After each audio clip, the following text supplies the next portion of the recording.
Hey friends, what is going on? It is Monday, February 12th. February. It's always such a strange word to me. And hey, today I want to talk to you guys about the interview that Casey Neistat did with Robert Kyncl, the head of business at YouTube.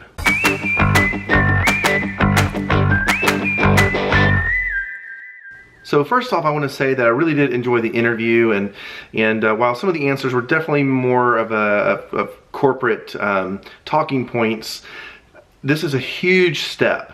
One of the first things that they talked about was drama and the culture of drama that YouTube has, and that it seems like views and subscribers and ultimately money follows drama. And Robert did address this in saying that they are working on trying to really hone in their skills on how to help the creators do the right thing. So he did talk about incentives and disincentives in regards to what people are doing with their channels and how they are getting views. And so my follow-up to that would be, how are you doing that? What are some examples of incentives and what are some examples of disincentives that you are going to implement or that you are thinking of implementing? One of the biggest challenges that Robert mentioned was how to scale openness. It's a massive platform, and I can't imagine having to deal with all of the creators. That's just one side.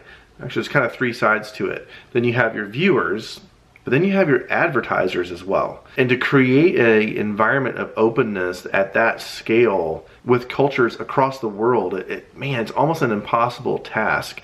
And so I'm excited to see how they continue to do that. Casey actually talked to Robert about how none of the top execs at YouTube have ever been a YouTube creator that made a living on YouTube. So it makes it very, very hard for them to empathize with the creators. And Robert, he didn't necessarily agree with it, but I think he understood Casey's point. And his comment was that they need people, experts, working at YouTube that have the ability to marry technology, I think he said the technological prowess, with the creative prowess, or the prowess of the creators.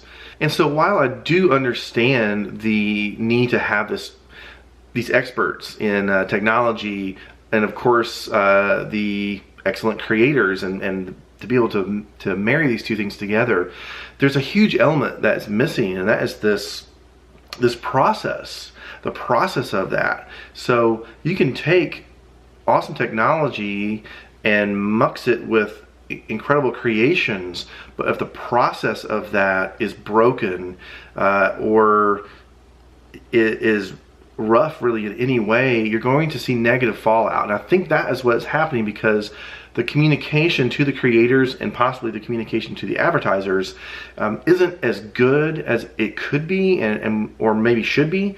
I think that's where the process is falling apart. And again, I think that this interview is a huge step in the right direction. So the next thing that I love that the interview hit on was tension. And so Casey asked Robert if did he think that there's tension between YouTube and the creators. And I did really like Robert's response to that, and that is, well, if there's tension, that would mean that we're not on the same side. And he's trying to say that, guys, I'm on your side. I'm on your side. Like, he over and over said, your success is our success, or something along those lines. And I definitely get that, and I think that is true. However, I think that not understanding that there is tension is a critical thing in saying that, hey, you think you're communicating and you're not. So this is another symptom that the execs are a bit out of touch with their YouTube community. And it makes me wonder just where they are with communication with their advertisers as well. So Casey ended with three questions. What is important, or what matters to YouTube? What does YouTube stand for? And what's next for YouTube? So he answered the second question first. What does YouTube stand for? And maybe I should have known this, but I didn't realize this. There are four core freedoms that YouTube stands for. And that is freedom of opportunity, freedom of speech, freedom of information, and freedom of community, or the freedom to have community.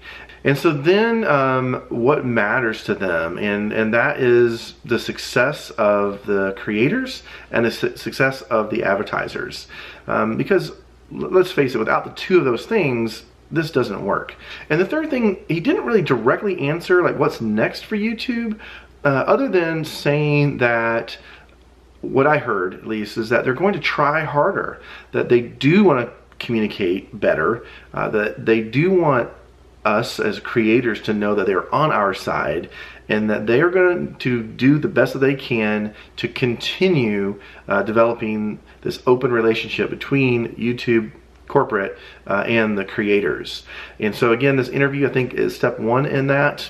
I know Casey's already put out there that, hey, let's get Philip DeFranco to also interview Robert or some of the other execs at YouTube. I think that would be wonderful. And, initially I thought they need just to hire someone that does this, but that doesn't make sense. You're going to be skeptical of anyone that they would hire that would be even someone that would just interview these people, because you're going to think it's all planned and it's all canned.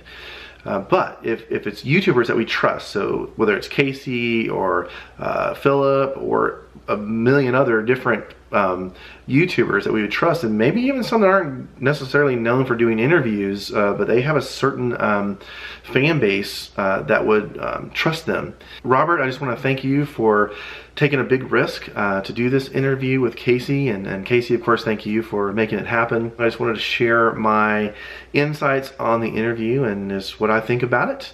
And guys, I'll see you guys in the next video. So remember, be the light and go out into your world and make a difference. See you guys next time. Bye-bye. Yay! Matlack Films! Me.